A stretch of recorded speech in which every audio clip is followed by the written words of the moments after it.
네, 안녕하세요. 모토래프 신승엽입니다. 먼저 이 카더라는 모토래프 편집 방향과 다른 저의 개인적인 주관적인 의견이 담긴 방송임을 알려드립니다.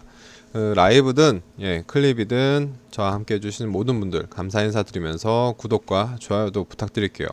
오늘은 마키마크님, 변상주님, 꼬꼬구님, 김라이더님, 그리고 라이드 JJY 라이드인 코리아님, 이렇게 함께 하고 계십니다.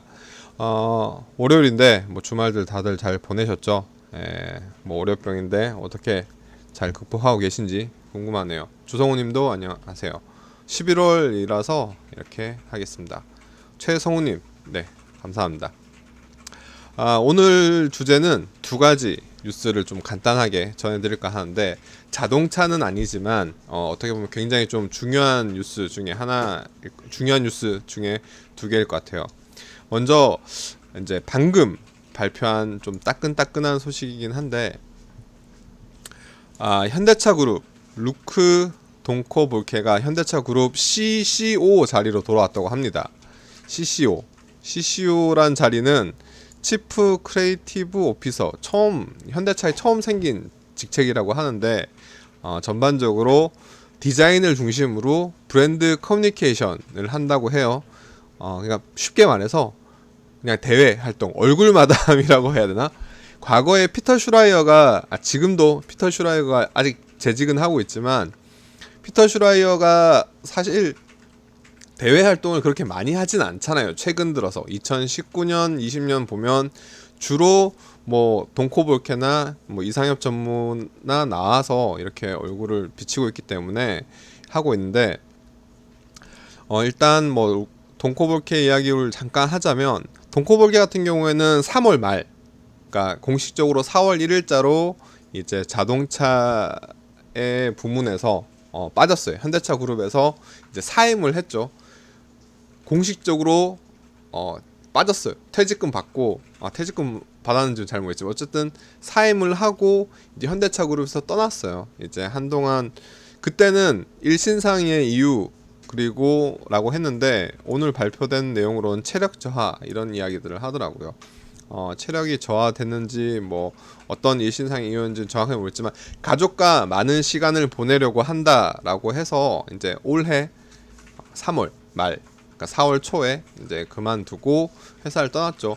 2016년도에 현대차에 왔기 때문에 거의 한 4년 정도 현대차에 와서 뭐 제네시스 그 두 줄 임팩트라든가 아니면 현대차의 그런 디자인, 기아차는 그렇게까지 막 직접적으로 많이 관여하진 않았지만 어느 정도 영향을 좀 미쳤다 정도 하는데, 주로 현대차와 제네시스 중심으로 새로운 디자인 아이덴티티를 세웠다라는 평가를 받습니다.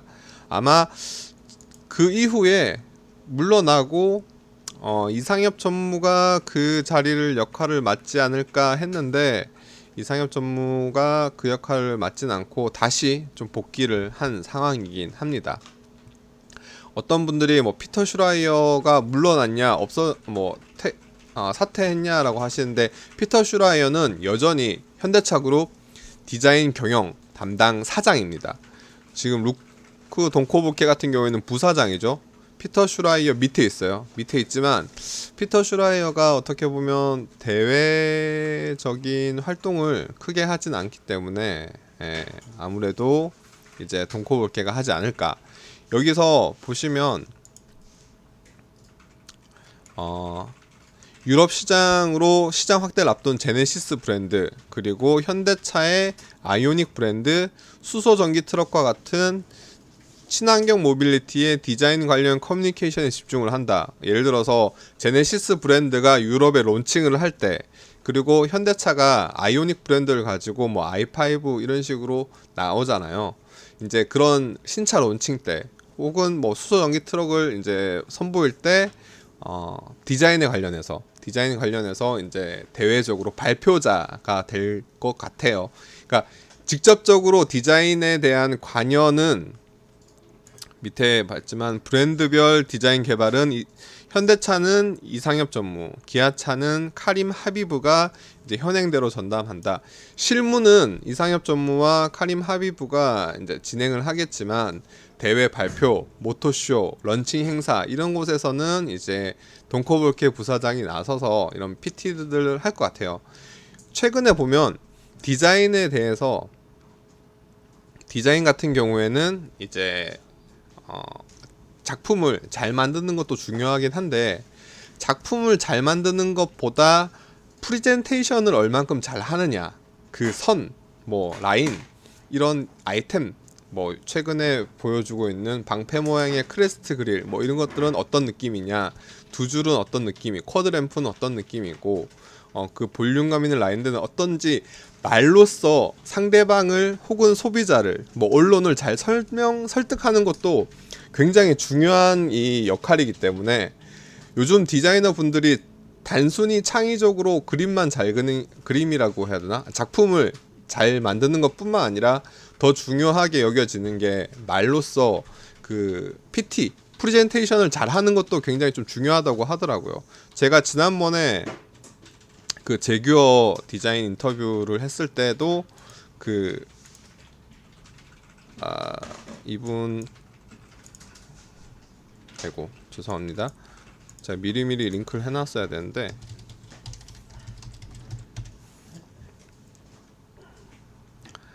인터뷰를 제가 보면 이분 인터뷰를 했어. 언제 했더라? 제가 작년이었던 것 같아요.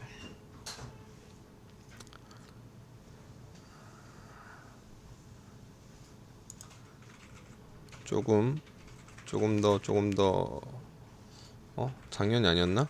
재작년이었나? 기억이 안 나네. 라이프 인터뷰.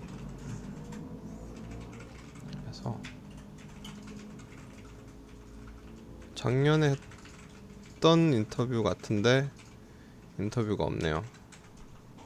제가 다시 찾아드릴게요. 그러니까 인터뷰 디자이너 분들 인터뷰를 몇 번씩 하다 보면 디자이너 분들이 말씀하시는 게 과거에는 이제 잘 그리는 것, 작품을 잘 만든 것들이 가장 중요하게 여겨졌다면 최근에는 그 프리젠테이션, 그러니까 개별 일선에 계신 분들은 윗선, 그러니까 뭐 결정하시는 책임, 치프급, 뭐 팀장급 그분들한테 프리젠테이션을 잘 해야 되고 그분들은 팀장급이나 임원들은 이제 사장, 뭐 아니면 생산 관련 부문, 뭐 연구원 분들한테 프레젠테이션을 잘 해야 되고 최근에는 신차 론칭 때도 워낙 많이 등장하기 때문에 그 디자인에 대한 설명을 굉장히 좀 잘 해야 된다가 이렇게 바뀌었다고 하더라고요. 그래서 영국이나 아니면 홍대나 이런 데서도 이제 그런 그 교육들 그냥 단순히 선을 그리거나 이런 그림을 그리는 것뿐만 아니라 말을 하는 PT에 대한 중요성이 굉장히 많이 늘어났다고 하더라고요. 그래서 굉장히 좀 많이들 어떻게 하는지 그게 화가 이동현님이 디자이너뿐만 아니라 순수 미술가들도 이제 프레젠테이션이 중요하다고 말씀하셨는데 그냥 작품만 봤을 때는 저같이 그러니까 미술이나 디자인을 잘 모르는 사람들은 저게 무슨 느낌이지? 뭐지?라고 하는데 설명을 들으면 그럴듯 하잖아요. 이게 이해가 된단 말이에요. 그래서 거기에 작품에 좀 동화되는 그런 감정이 있기 때문에 그런 역할들을 이제 돈코볼케 부사장이 한다. 이제 디자인을 총괄하는 업무가 아니라 그 전까지는 디자인을 총괄했었는데 이제 아이오닉 브랜드, 수소 전기 트럭, 뭐 이제 제네시스 브랜드 등 이런 것들을 집중한다라고 했어요. 그래서 요와 관련된 현행 업무는 디자인 개발은 이상엽 전무와 카림 하비브 전무가 현행대로 진행을 하고 그다음 쇼카, 콘셉카, 모빌리티, 선행 디자인 같은 경우에는 이제 루크동 고볼케가 모토쇼라든가 아니면 뭐 신차 런칭이라든가 이런 데서 발표를 해야 되기 때문에 이제 관여를 할 것 같습니다. 그래서 복귀한데 사실 회사에서 나갔다가 다시 들어오는 거잖아요. 근데 저희 같은 월급쟁이 같은 사람들은 이제 다시 들어오는데 뭐 입사하는 조건이 좀 어떻게 더 좋아질 수도 있고 더 나빠질 수 있지만 아무래도 뭐 돈코볼케 부사장 정도 되시는 분은 사임을 하고 나가셨다가 다시 영입을 할 때 연봉을 또 많이 주신다던가 혹은 뭐 근무 조건이 좀 더 완화, 예전 같았으면 한국에서 근무를 해야 되는데 나 이제 한국에서 근무하기 너무 힘들어 이러면 그래 그럼 너 유럽에서 일해, 대신 우리가 뭐 발표회를 하거나 뭐 모토쇼에만 참석해줘, 이런 조건을 내건다든가. 사실 피터 슈라이어가 그렇거든요. 피터 슈라이어가 기아차에서 디자인을 할 때는 기아차 디자인을 담당할 때는 국내에 국내에서 일을 했던 시기가 굉장히 좀 많았어요. 365일 중에. 그런데 나중에 점점 직책이 올라가고 지금은 현대차 그룹 디자인 경영 담당, 현대기아차 전체 디자인을 담당하는 총괄이잖아요. 지금은 거의 유럽에서 한국에 잘 안 올 거예요. 한국에 잘 안 오고, 오더라도 가끔 진짜 특별한 행사나 이런 거 있을 때만 오거나 모토쇼에서 이제 뭐 뵈는 정도? 유럽에서 이제 일을 하시고 그런 이제 그러다 보니까 국내에서 미디어 노출도 굉장히 적은 상황. 근데 루크 돈코볼케도 좀 그렇지 않을까? 최근 뭐 2016년부터 2020년 초반까지 굉장히 일을 많이 해서 좀 번아웃까지는 아니지만 번아웃 증후군은 아니겠지만 여기서 이제 체력적인 저하나 아니면 개인 가족과 그 당시에 사임을 할 때도 가족과 좀 많은 시간을 보내고 싶다, 혹은 뭐 지금 설명에 체력 저하 같은 이유가 나온 걸 보면 이제 연봉이나 이런 조건보다 근무 조건에 의해서 이제 좀 협의를 많이 하지 않았을까. 실질적인 디자인 센터에서 연구를 하거나 뭐 디자인을 하거나 이런 것들을 하는 것보다 이제 최종적인 발표, 명성을 기반으로 그분의 명성, 이때까지 쌓은 명성을 기반으로 이제 발표자로 좀 나서지 않을까 싶은 게 저의 개인적인 생각. 그리고 근무 조건은 좀 그렇게 바뀌지 않았을까라는 것도 저의 개인적인 생각.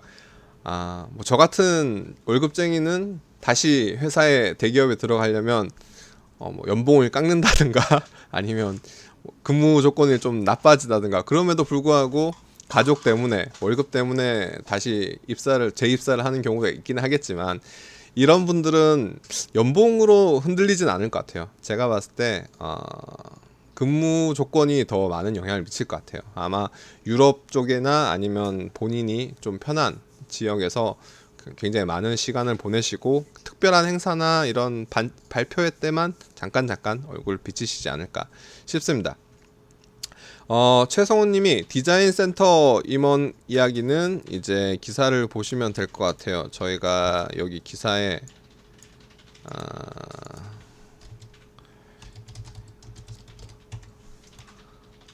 여기에 이제 이거 추도사가 등장했고 여기에 관련해서 이제 기사가 종합적으로 정리되어 있다 라고 보시면 될 것 같습니다. 네.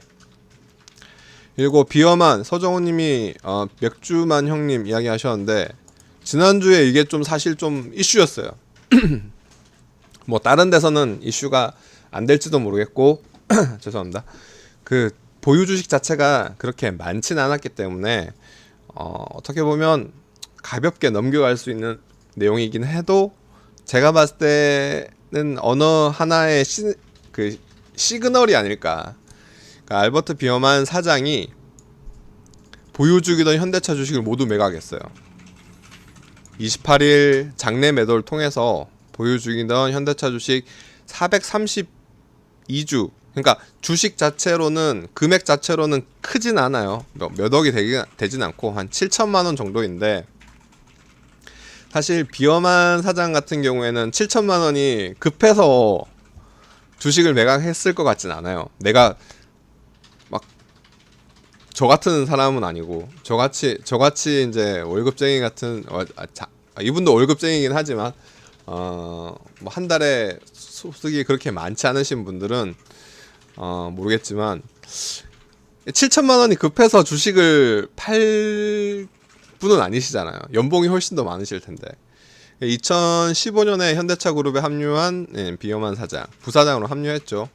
BMW에서 이제 M 브랜드를 총괄하던 모터스포츠와 M 브랜드를 총괄하던 분이고 아무래도 차체 부분에서 굉장히 좀 많은 노하우가 있기 때문에 현대차가 지금 최근에 선보이고 있는 3세대 플랫폼 산타페 그 다음에 소나타 뭐 아반떼 기아차로 넘어가서 소렌토 뭐 K5 이런 3세대 플랫폼 새로운 3세대 플랫폼 개발에 많은 영향을 미쳤고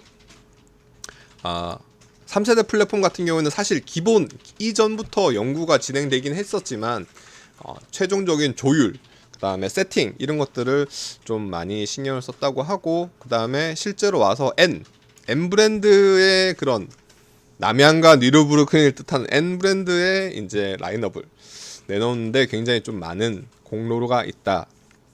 모터스포츠 WRC에서 성과를 냈는데도 어느 정도 기술적인 도움이 됐었고 지금 현재 현대차 그룹 남양연구소를 총괄하고 있어요. 남양연구소를 총괄하는 연구개발 본부장직에 있기 때문입니다.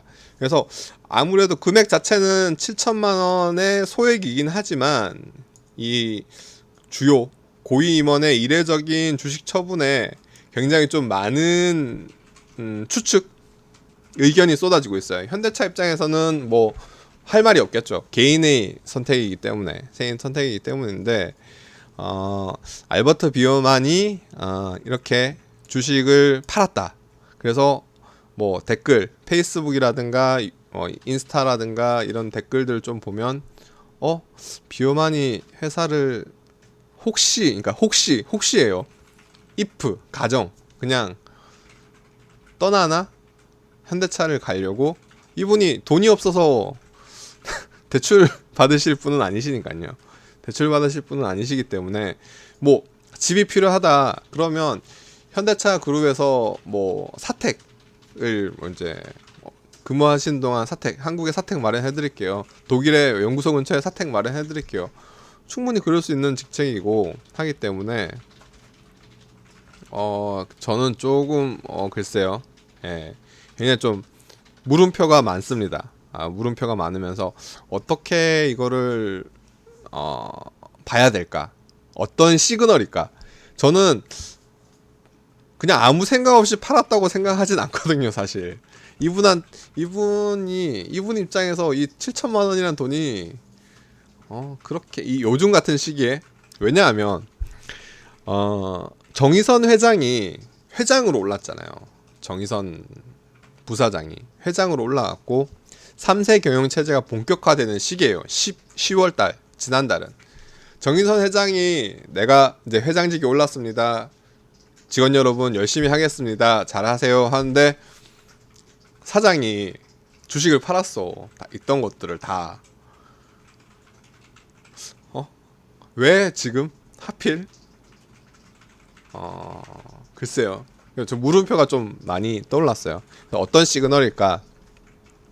혹자 다른 분은 이제 비어만 사장이 주식을 다 매각했는데 갑자기 또 돈코볼케가 복귀를 했다라고 하니까 돈코볼케가 복귀를 해서 비어만 사장이 회사를 쉬려나? 라는 그런 추측도 나와요.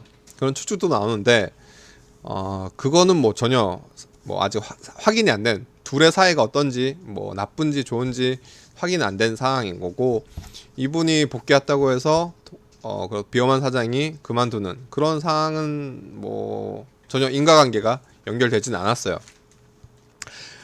물론 자동차에 많은 부서들이 있잖아요. 생산, 디자인, 연구개발 이런 것들이 있으면 디자인과 연구개발 부문이 사이가 좋진 않아요. 좋을 순 없어요. 왜 좋을 수 없냐 하면 디자이너 분들은 자기가 원하는 디자인들을 할 거고 연구개발 분들은 또 성능이나 연비나 아니면 뭐 승차감이나 이런 퍼포먼스의 부분에 있어서 원하는 그 스펙이 있을 거 아니에요. 그러니까 이 부분에서 서로 충돌할 수밖에 없어요. 생산 담당 임원들도 마찬가지. 적은 비용, 그다음 적은 노동력으로 많이 효율성 있게 생산을 해야 되는데 디자인이 복잡하다던가 연구개발에서 새로운 신기술을 해서 복잡하다. 그러면 생산 쪽에서도 디자인 쪽에 조금 더 단순하게 판형이나 판금하기 좀 쉬운 디자인을 해주세요.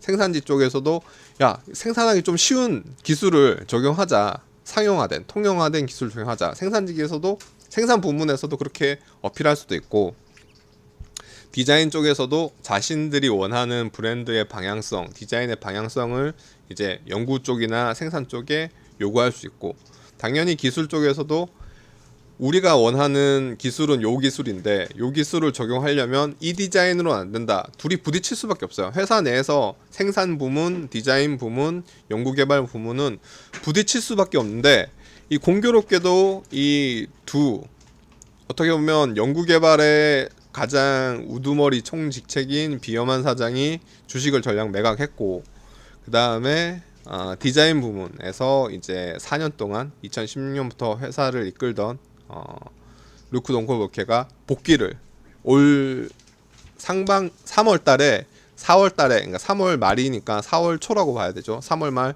4월 초에 소식이 전해졌을 때만 하더라도 비어만이 왜 갑자기, 비어만이 아니라 루크 동코볼케가 왜 갑자기 그만두지? 뭐지라고 굉장히 많은 화제가 됐었어요. 화제가 됐는데 또 7개월 6개월 만에 7개월 8개월 만에 또 갑작스럽게 복귀 소식이 전해지니까 이 현대차 그룹 내에서 굉장히 좀 어떻게 보면 역동적이고 어떻게 보면 변화가 굉장히 큰 거긴 한데, 또 다른 한편으로 봤을 때 이 디자인 부문의 수장 그리고 R&D 부문의 수장들이 이렇게 바뀌는 것들을 보면, 바뀐다기보다는 이런 이제 변화가 생기는 거 보면 조직 내에서 어떻게 안정성이 조금 떨어지진 않나라고 생각이 들긴 해요.